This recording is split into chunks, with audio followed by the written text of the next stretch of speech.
My husband humiliated me in front of his entire family, but what my daughter said next made him pale. The slap echoed through the dining room like a gunshot. My cheek burned, my head snapped to the side, and 12 pairs of eyes stared at me. Some were shocked, others almost pleased. My husband's voice was low and venomous. "Don't you ever embarrass me in front of my family again." His mother smirked. His brother chuckled. His sister rolled her eyes. And then from the corner of the room came the voice that changed everything. "Daddy." Every head turned toward my 9-year-old daughter, standing by the window with her tablet clutched to her chest. Her voice was calm, steady, and terrifyingly certain. "You shouldn't have done that because now Grandpa is going to see." The color drained from my husband's face. His family looked confused, but I saw something else. Fear.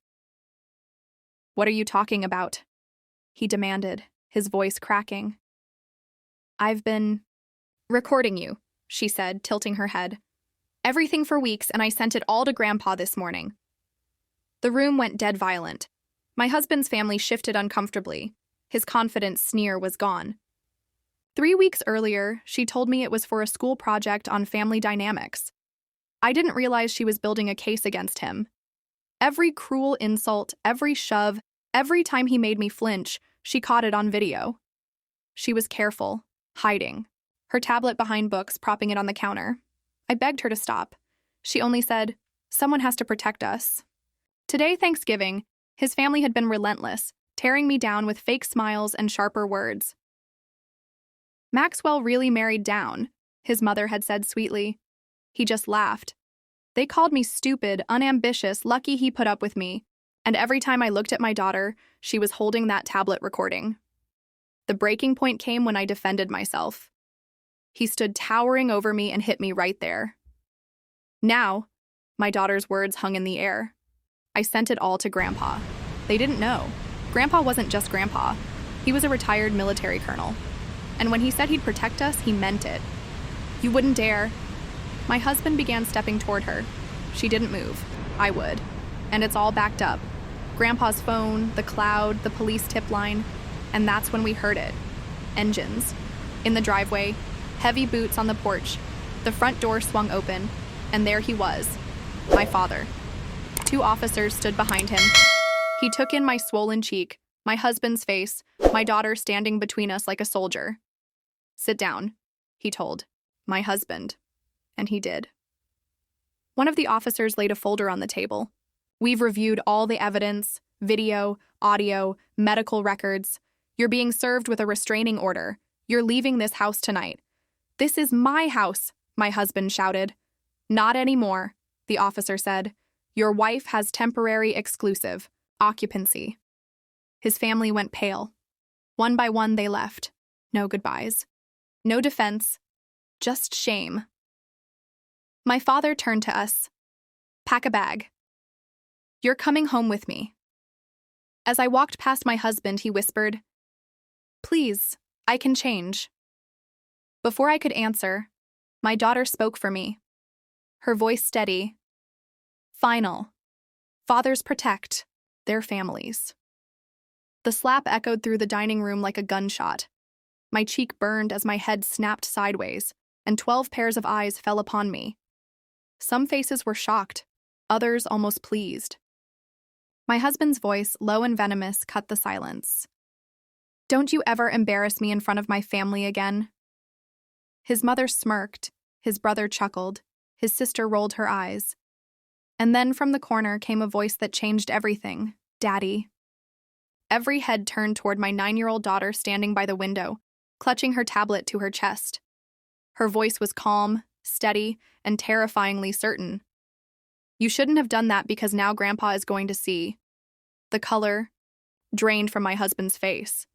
His family looked confused, but I saw something else. Fear. "What are you talking about?" he demanded, voice cracking. "I've been recording you," she said, tilting her head. "Everything, for weeks. I sent it all to Grandpa this morning." The room fell deadly silent. My husband's family shifted uncomfortably. His confident sneer vanished. 3 weeks earlier, She confided in me it was for a school project on family dynamics. I never imagined she was quietly building a case against him. Every cruel insult, every shove, every time he made me flinch, caught on video. She hid her tablet behind books, propped it on the kitchen counter, always watching. I begged her to stop. She only said, "Someone has to protect us." That Thanksgiving, his family was relentless, tearing me down with fake smiles and sharper words. "Maxwell really married down," his mother said sweetly. He just laughed it off. They called me stupid, unambitious. Lucky he tolerated me. Every time my daughter held that tablet recording, then came the breaking point. I defended myself. He towered over me and hit me, right there, in front of his family. Now, my daughter's words echoed. Sent it all to Grandpa. They didn't know the full truth. Grandpa wasn't just a grandfather, he was a retired military colonel. When he said he'd protect us, he meant it. "You wouldn't dare," my husband warned, stepping toward her. She didn't flinch. "I would, and it's all backed up. Grandpa's phone, the cloud, the police tip line." Then we heard it. Engines on the driveway, heavy boots stomping the porch floor.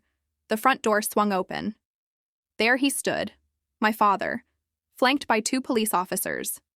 He took in my swollen cheek, my husband's face, and my daughter standing, tall between us like a soldier. "Sit down," he told my husband, and he did. An officer laid out a folder on the dining table. "We've reviewed the evidence, video, audio, medical records. You're being served with a restraining order. You're leaving this house tonight." "This is my house," my husband shouted. "Not anymore." "Your wife has temporary exclusive occupancy," the officer said firmly. His family went pale, scattering one by one, leaving without goodbyes or defense. Only shame. My father turned to us. "Pack a bag. You're coming home with me." As I walked past my husband, his voice was barely a whisper. "Please, I can change." Before I could answer, my daughter spoke for me, voice steady as steel. Final. Fathers protect their families. Story 2. At my brother's wedding, the best man, wife's lover, suddenly pointed at me and laughed into the microphone. "Everyone hears my divorced brother and his broke little girl. Anyone want to date him?" The guests laughed, and my father added, "Let's start the bidding at $50, shall we?" As my daughter began to cry, I reached for my pocket. Someone in the crowd slowly stood up. Chapter 1. The invitation I almost ignored. I never wanted to come.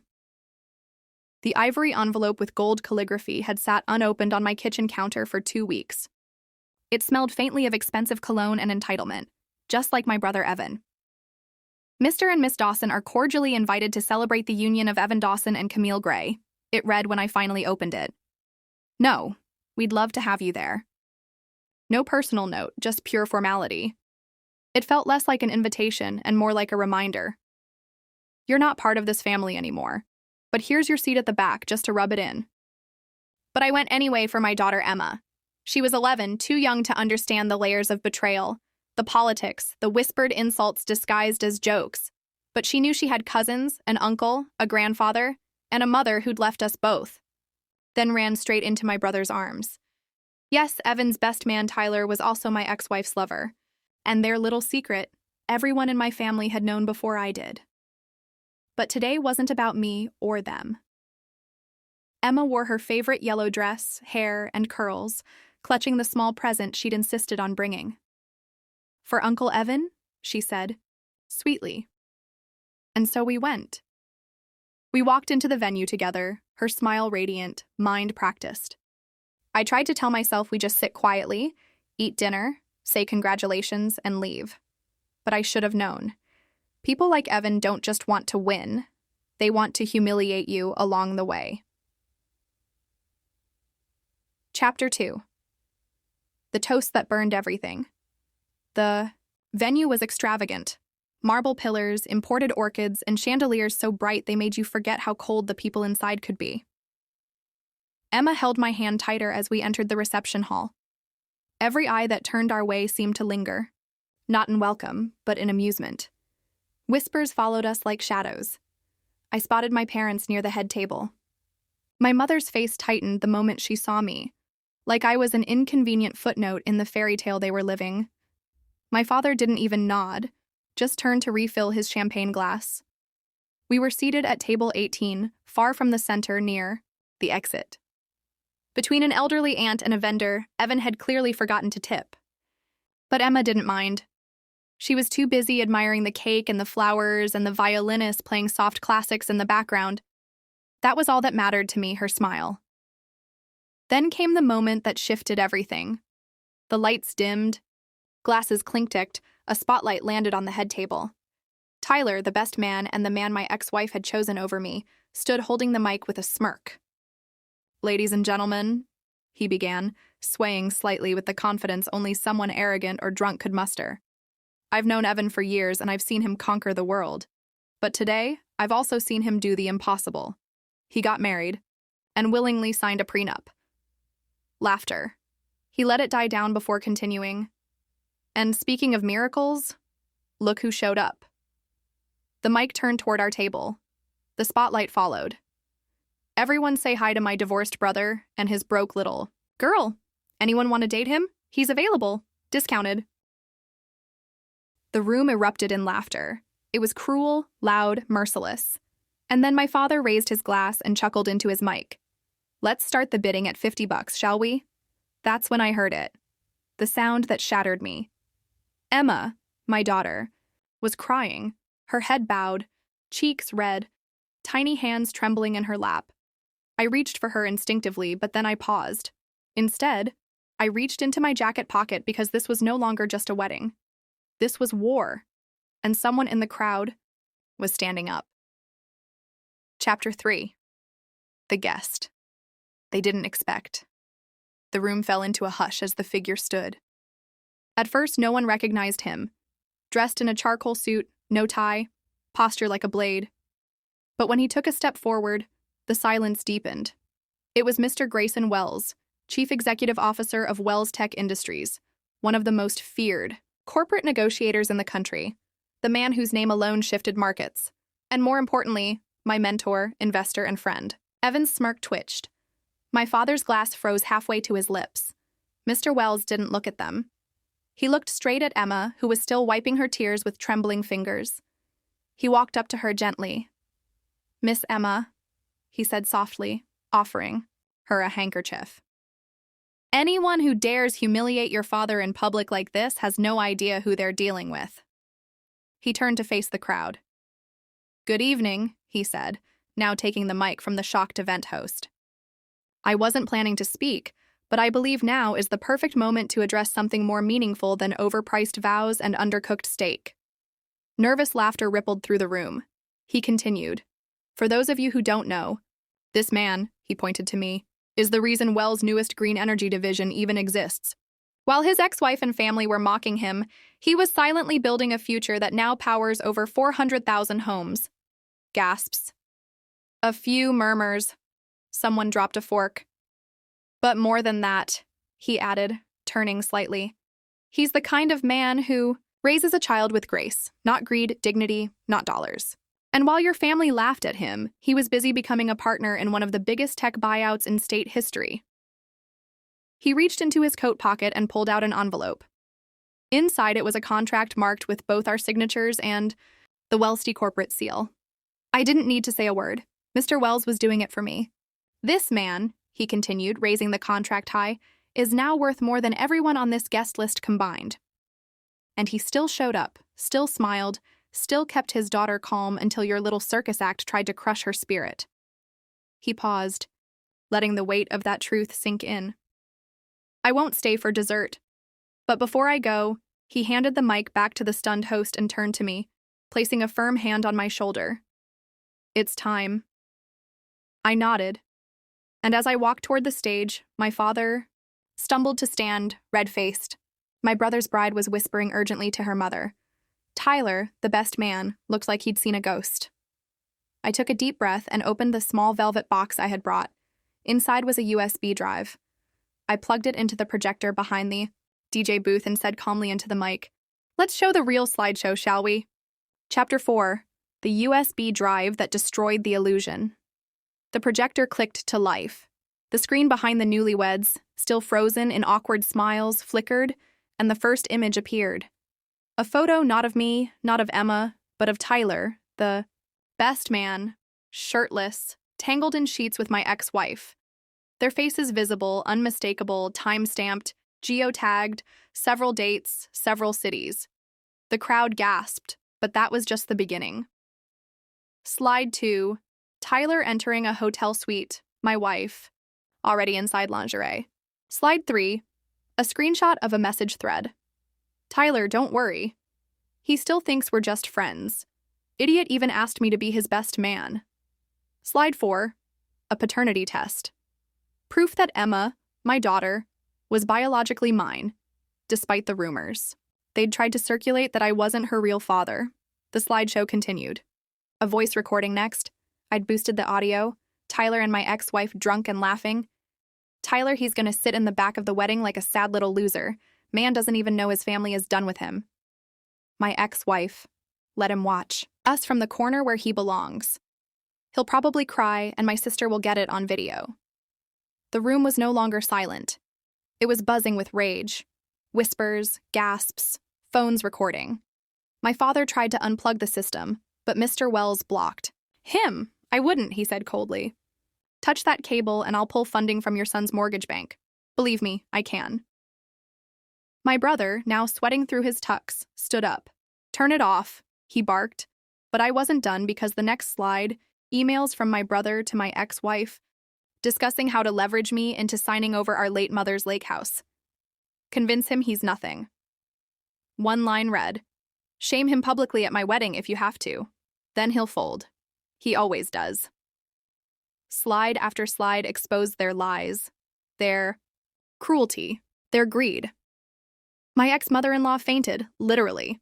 Emma clutched my hand, now brave, standing tall beside me. And then, one final slide. A photo of me and Mr. Wells standing on the balcony of my new penthouse suite. Captioned, you thought I was down, but I was rebuilding, and now I'm free, and you're all exposed. Chapter 5. The aftermath and the walkout that shook the wedding. Silence returned to the ballroom, but not the peaceful kind. This was the kind of silence that falls after a bomb drops.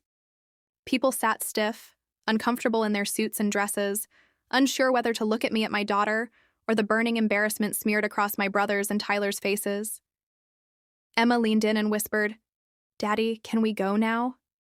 I looked at her and smiled softly. Not yet, sweetheart.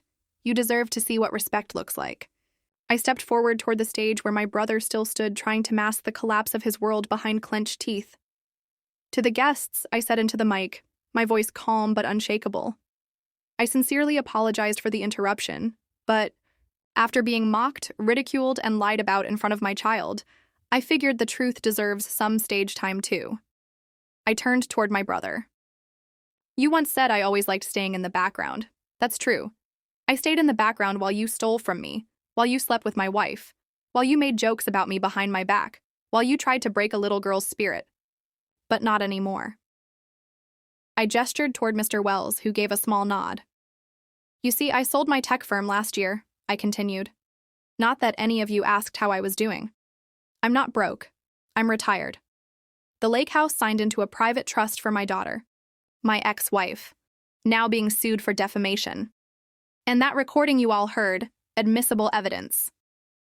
Tyler opened his mouth, maybe to object, maybe to beg, but I held up a finger. I wouldn't, I said. This mic records. The crowd stirred. Some guests quietly got up and began leaving, embarrassed to have been part of the cruelty. A few murmured apologies to me as they passed. But I wasn't done yet. I faced my father. You laughed. You said $50 for me and my daughter.